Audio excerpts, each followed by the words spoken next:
Welcome to the Hiring Chronicles. Whether you're watching or listening, we're thrilled you're here with Amy and myself. We're an independent podcast, no ties to smart recruiters or anyone else.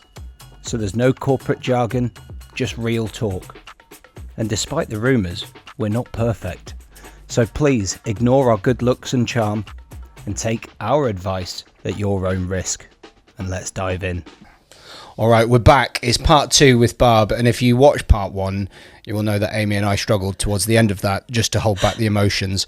So we called it a day, but we're back and we're all right, aren't we? I feel like you're a little bit on the edge still. I'm very tired a lot of the time, so I get emotional quickly. But if you didn't watch part 1, Barb is the CEO and founder of Sapia, and the tagline for Sapia is about building a fairer world via AI, specifically responsible AI. And we want to ask Barb about her opinions, her perspective to do with AI, mitigating bias. You know, are there gaps and loopholes that might exist today? Because we work in that world as well. AI will look like as well. What the future looks like as well. So and maybe challenge a little bit. That's Barb choking in the background as well. So Barb, welcome back to the show. Thank you for having me back. No tears this time. No. Where should we begin, Barb? I mean, AI is such a hot topic at the minute. Everybody's talking about it. I don't necessarily think everybody understands it, like generative AI. Where do we begin when we talk about AI affecting recruitment? Well, let's kind of just define it in the most simple way. And when you think about the term artificial intelligence, it is trying to mirror what we do as humans. And every day, every second of the day, we're making decisions based on data. Often it's the data, well, really it is mostly the data that comes from our life, our history. You know, the greatest algorithm in the world is the one inside of our skull. We're just not very good at explaining it. Part of what we're trying to solve for is that limitation that humans have biases. They are innate. It's an innate human condition. It's in all of us, not in a few bad actors. And despite all the positive intent in the world, you cannot remove your biases because most biases are unconscious. Wikipedia has something like 144 biases that it lists, and, you know, we're all familiar with many of them. And interestingly, you know, there was an announcement about 18 months ago that the UK civil service defunded unconscious bias training because they did the analysis that showed it made no difference to the diversity of people coming into an organisation and the diversity of those cultures because it's unconscious. You can't train us out of our biases. So there has to be a better way to make decisions. That's really what you're doing when you're using your biases. Bias is a wonderful shortcut to decision making. You know, I will hire Amy over you because when Amy and I connect, we have like a connection and energy. Oh, she loves the same movies as me. I just feel really comfortable with her. You know, I'm going to prefer her. It's called mirror hiring because we're just closer to each other. And that probably means that we'll work more effectively together in the short term. We may not be as innovative as if I hired you because you come with a different set of experiences and perspective, but it'll make working together really easily and we'll get productive together as a team really quickly. So that is why so many founders, particularly male white founders in the US, just keep hiring more male white engineers because, you know, they all kind of the same breed. And it means that you can move really quickly. But at the same time, you're also missing out on a lot of talent. And that isn't a great thing for you as an organisation, and it's not great for the world. So what we're doing when we're creating an AI-based technology is we're trying to find a different way to look at patterns. And there are traditionally the way that's been done is through CV in recruitment is through CV analysis.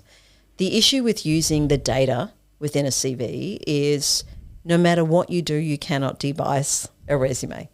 And there is a great example of this in practice where Amazon, now back in 2017, created an algorithm based on putting into one database all the resumes. I think they might have even had their names removed of people who were hired and those who weren't. And it turns out there are lots of signals that talk to socioeconomic status, gender, race that exist even when it's not identified explicitly. So I'm a member of the basketball club. Maybe people might associate that more with men more than women, or I'm involved in some other organisation. And so you really just risk amplifying bias when you're using that as your training data. That's really the key question when you're thinking about AI, is what data you're using. What you've got human data, and then you've got different kinds of data. And so you've got to be obsessive and really dig deep when you're talking to a vendor, for instance, about what is the data that you're using. If you're using data from people, as in people decisions, you're also starting with something that's going to be biased. So if I go into an organisation and I say, let's survey everyone here in the sales team, and then you tell me who are the best performing salespeople, and you then feed that in and create an algorithm out of that. The issue is, one, you will not be able to explain it. There will be things about those people. Maybe they're all girls or boys or whatever it might be. You won't know that because that isn't part of the data set. And the second thing is that you're already screened for that profile to come into your organisation. So it's a very limited sample size. And you're also relying on human decisions in that. Who are the best performing? In sales, you've kind of got objective data, but most of the time you don't have objective data. So you want training data that is not resume data, that is not human decisions. You want it to be clean. And the choice that we made, which has really been the most powerful decision we made from a ethical AI perspective, is to use language data, which has no PII, it has no demographics. Language data being, do an interview through chat. It's a structured interview, which is seen as the most predictive of whether someone's going to be a good fit. And all we're using is your responses to that. Hey, David, what was the last time you worked in an incredible team? Like, what did you take away from that? And it's your story. Or it's Amy's story. Amy, can you share a time that you faced a really tough customer conversation? How did you lean into that? What did you find worked? What didn't work? It's like an interview. And language data, this is now something the world realizes with GPT. Language data is incredibly rich with signal. In a data science world, you talk about signal. It means something, right? You can have a lot of data in HR, and HR's drowning in data, but most of it is useless. It doesn't have any signal. And language data is, when you think about us as humans, you're listening to me now, and there are all sorts of inferences that you're making about me. How structured am I as a thinker? Am I someone who is, more energetic, more extroverted? Am I someone who's humble? You're listening out for things like I versus we. We do it as humans. But data science allows you to see things that we can't see as humans. Some of it is explainable, some of it isn't. And that's the data set that we rely on to basically assess you as a human. Your competencies, your critical thinking, your maturity, your resourcefulness, how well you work with teams, your leadership profile, your emotional intelligence. All of this can be told through language, because language is a window to our soul. We are communicators as humans, and so that's the data set we use, and that's a big part of what makes our technology ethical, our AI ethical. It's not the only reason why, and that is where you want to really dive deep as a buyer on where that data comes from. When you say language, though, are you then looking at the types of words that they will say, or the confidence that they're maybe responding to that interview? What are the types of things? Because language could mean lots of things. Mm-hmm. Right? So it's looking at all of it, right? It's looking at sentence structure. So the way that you communicate is a very good representation of how structured you are as a thinker. How structured you are as a communicator is a reflection of your critical thinking capability versus not. Communication literacy, fluency. The thing that people get stuck on is that when you as a human are listening to another human being, you will make a judgment about how they communicate and what they say. You will say, I wouldn't have used that language. Why did they use that word in the end or that word in the beginning, right? We'll have our own predisposition to what we think is a good response.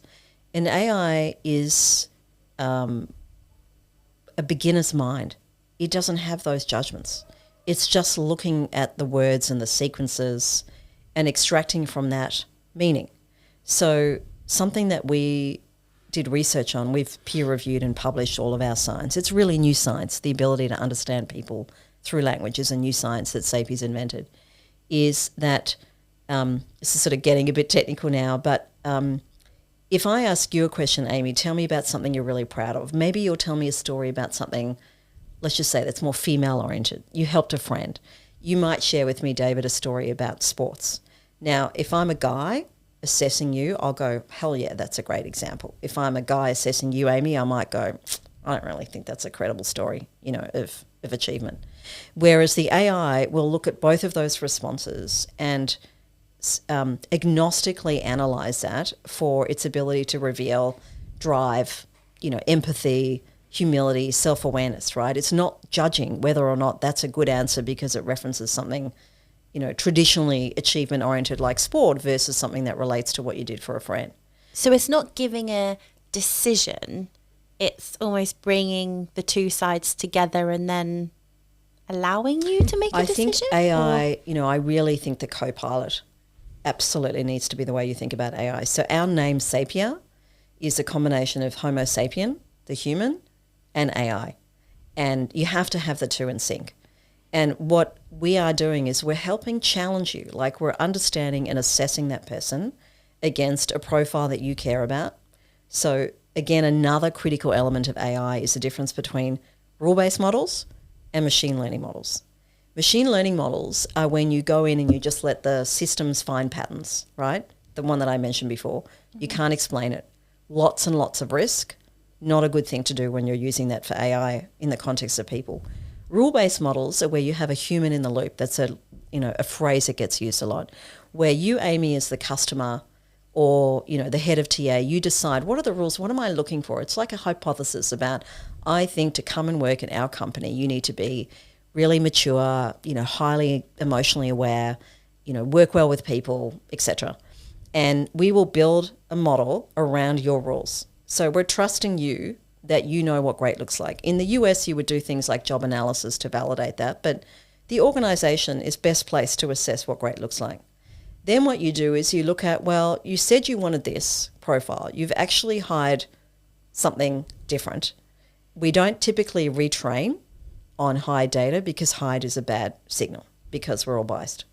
But we retrain on performance data. So we typically track levers, for instance. It's a good proxy for performance, whether someone stayed 3 weeks, 3 months, 3 years.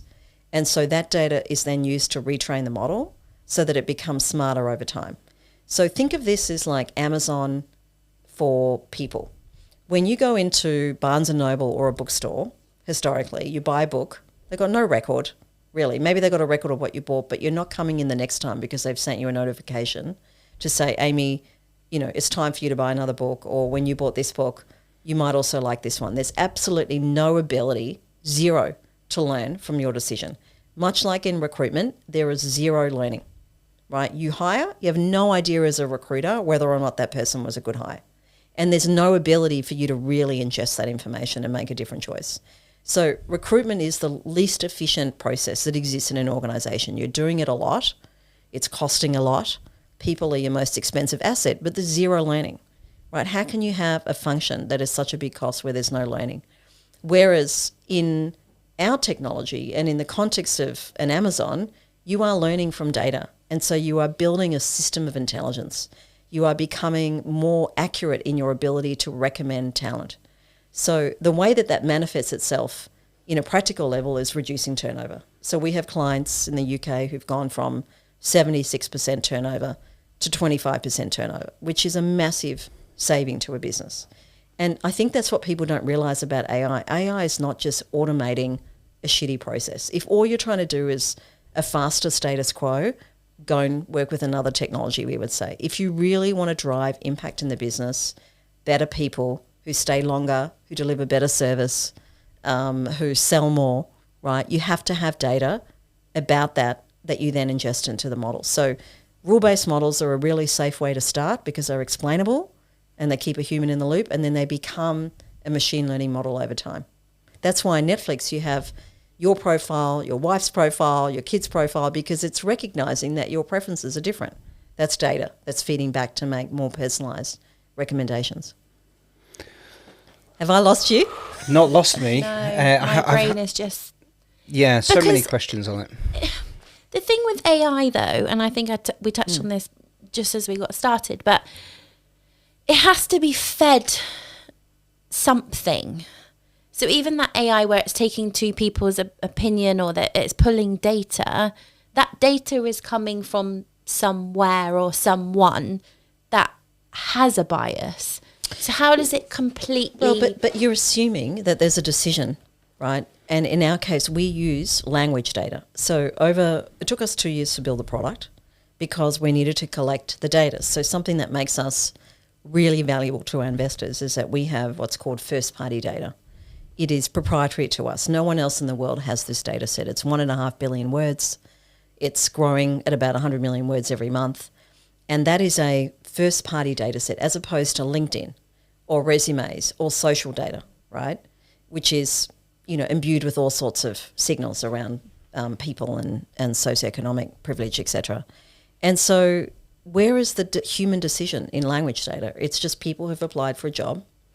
And what we do is we create a norm data set, which is very typical when you're traditionally doing assessments. And so we have, a certain set of roles where we're particularly strong, typically customer-facing roles.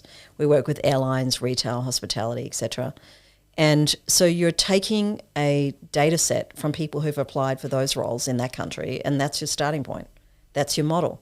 And because we've built the ability to extract features, it's called, which is competencies, personality, from language, and we build this rule-based model, there's no human decision in that at all, unless you count the customer's choice of what features to weight, right? That's the only human element. But there's no bias in that, right? There's no human bias. I prefer, female to male or, young to old. That's the beauty of it, is that it's a clean data set. If everything's based around language and the way people write, and you say that CVs are potentially like a detractor in the hiring process in a way, if CVs are something that we need to evolve or change, what's your view on where education is going to go then? Because at some point you need people with qualifications to fulfill a role in certain segments, but what you're talking about is the way people articulate themselves blends into a particular culture, and then that comes into a certain team, and that makes you more effective, more productive. But where's the future lie with CVs, qualifications? Do you see that? Well, I don't even know what the question is. Do you know what I mean? So I always think about when you're making a decision to hire or to promote, you think about, if you imagine a Venn diagram of 3 circles overlapping and you're trying to find the middle intersection, can they do the job? That's very much in an engineering context, in an accounting, like, do they actually have the qualifications? Do they have the skills? That's probably a technical test of some sort or some kind of credential. If you're hiring someone into a solicitor role, they need to have some legal credential. But the bit that is often missed, which is really the most important to success in a role, is 2 things. The second circle is, are they the right person for my team?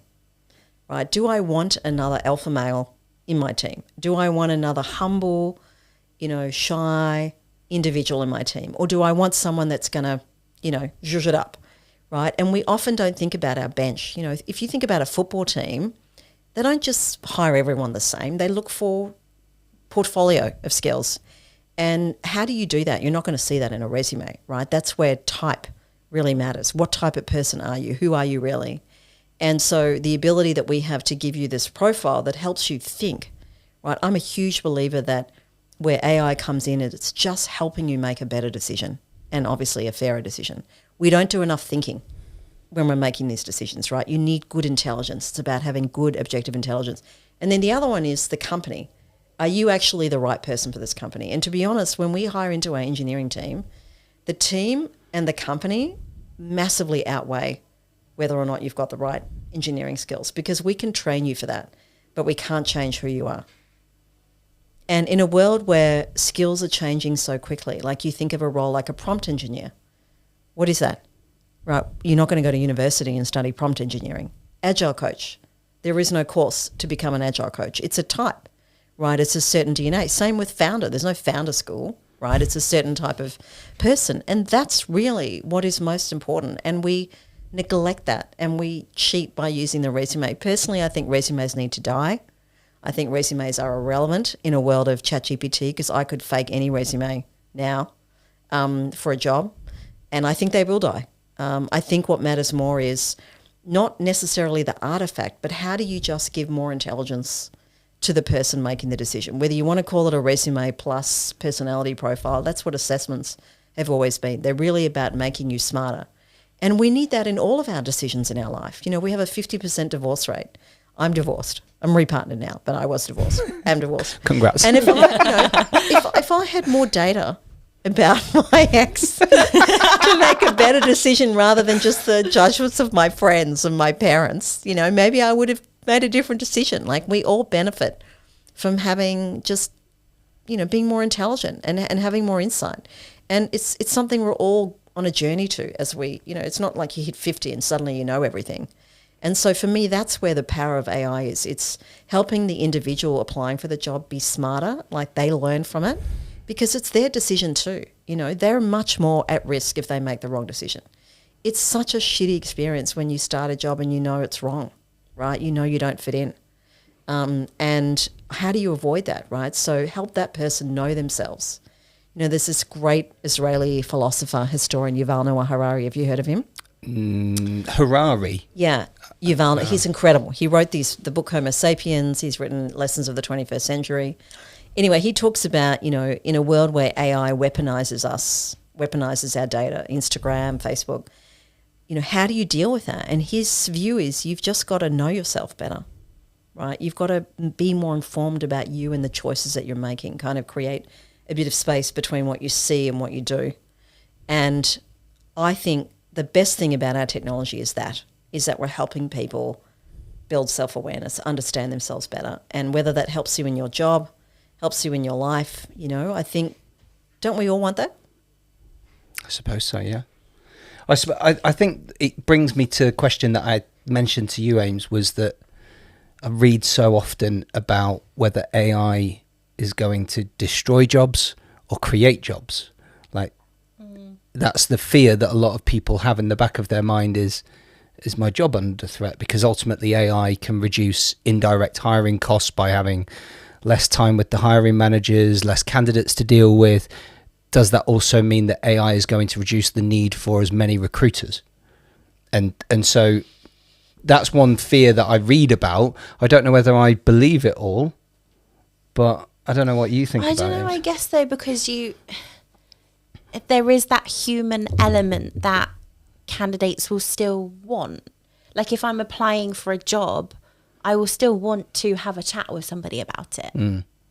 So even if I get to a certain stage, it's almost like shopping. I can order whatever I want online. I still love to go into the shop and have a little browse. Yeah. I think that's a bias. That is a bias, because 3 million people do not feel that way. I think once you get to the point where, okay, gee, I really want to work here, now I really want to speak to people, right? I think at the closest you are to making a decision as the organisation or as the individual, you absolutely need humans. And that's where the human should come into play in force, right? Like, I remember when I got my job offer from BCG, and it wasn't just one person that called me. It was like 8 people that called me from the organisation, and I just felt like a queen. Like, wow, this makes me feel incredible. Of course I'm going to accept, you know. Was this on day one, did you say? This is like when I got the job offer. Oh, right? when you got the offer, It wasn't just right, one okay. person that calling me. It was 5 partners, 3 consultants. So I felt such love. I immediately accepted because I had a few other offers as well. And, you know, we don't have the capacity to do that now in recruitment. You know, you can't give everyone that loving experience, and you shouldn't, because you don't know if I'm going to be the right person until you're a little bit further along. You know, what people want is to just know that they had a go. You know, there's a fair go concept in Australia. And frankly, the AI is more human than the human, because you're not going to get any feedback from the human. You're certainly not going to get a fair go because we're biased.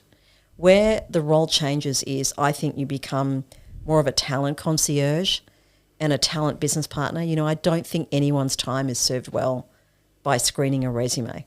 And so if you can automate that, right, and you're also solving for diversity, and frankly, you're giving a much better experience, people don't want to interview, right? Not everyone is like us and feels comfortable telling our story. Like, it is astonishing to me how many people say, this is so much more comfortable. Like I've got a dyslexia, I've got a stutter.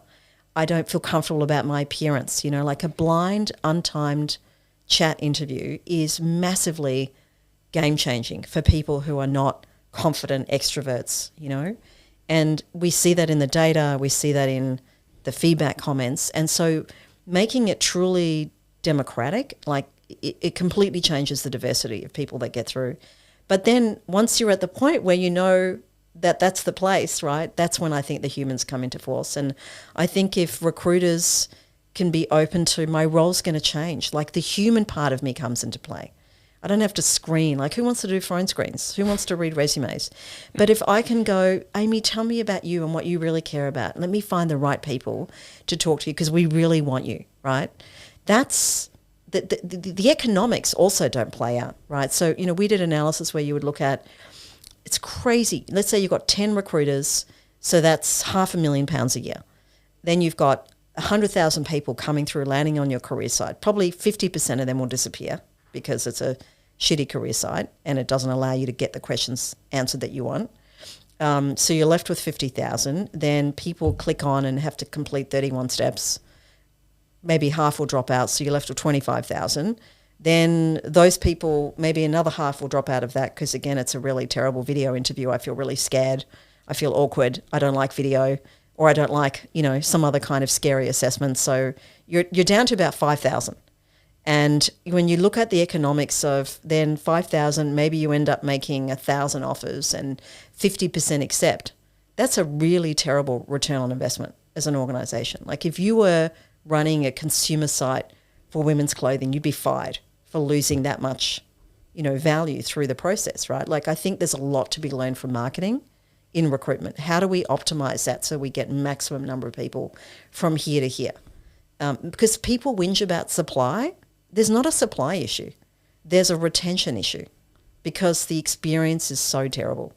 And so, you know, you want to, if you're going to make 1,000 offers, you want 1,000 accepts. I think win rate is the one factor that everyone should be driving towards. Like, are we getting 100% win rate? You know, in consulting, we used to measure ourselves by cross-offer win rate, right? Because then you know there's a proxy for quality.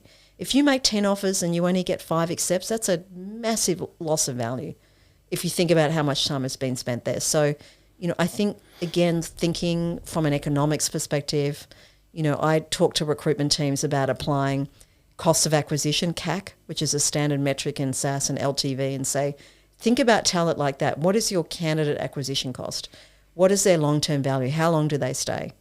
And, you know, that's how you should think about value of your talent engine is, are you delivering good CAC to LTV ratios? Mm-hmm. You know, not just are you filling a role really fast with someone who can fog a mirror.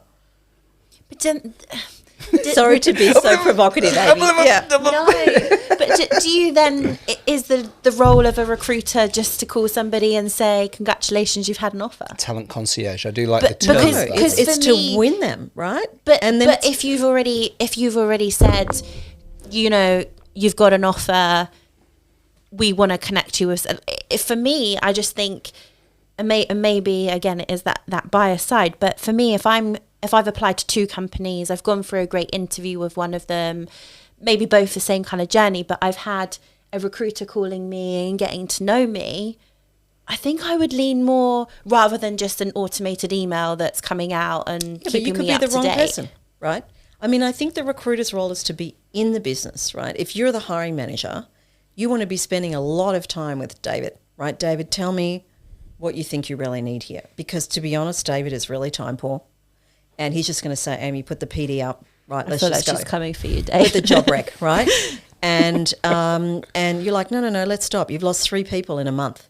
You know, something's not right here. We're not hiring the right person. Let's just understand what's going on. Or, David, I think everyone in your team is, you know, monocultural. Let's get some diversity in here, right? You're the advisor to the hiring manager. Like, that is the role that you really should be spending 80% of your time to both get the briefing right, don't just sort of rinse and repeat the same old, to really help David think about what do you really need in your team, what skills, what profile, you know, and understand what your team is delivering so you can excite the person at the right point. It's to then challenge you because David's going to hire another person who's exactly the same as the ones who've just left and go, you know what, I think we need to go for something. Like, that takes time. It's more And strategic. it's kind of, you're a thought partner, you're a talent partner. Like, you feel as invested in the success of his team as he does, you know, as opposed to you're spending time with a whole lot of shitty candidates, frankly, that are the wrong candidates. So I think you need to orient as a recruiter to be more focused on the hiring manager and less on the candidate, right? That's where the value lies. Get the right foundations of brief, you know, profile, because hiring managers are not very good at that, in my experience. I like that.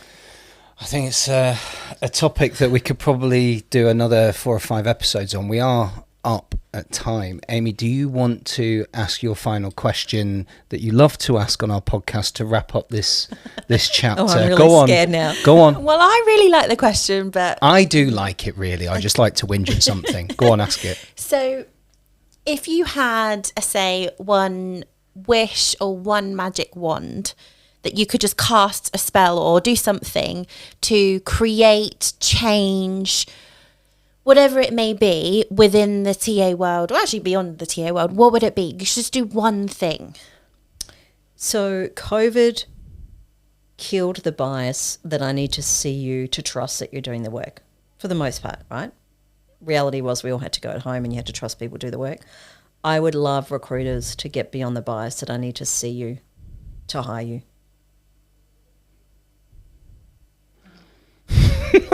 I have so many questions. Nope, we're done. Barb, I've written down a lot, and I really appreciate listening to you. You have some really interesting perspectives, and it's been a really interesting episode. Some things that I need to take away and just compute in my own mind, and we'll chat about it. But I really appreciate you coming on. It's been great. Thank you. It's been Yeah, that's incredible. great. Very, Pleasure. very incredible. Thank you so much. Anytime. Thank you.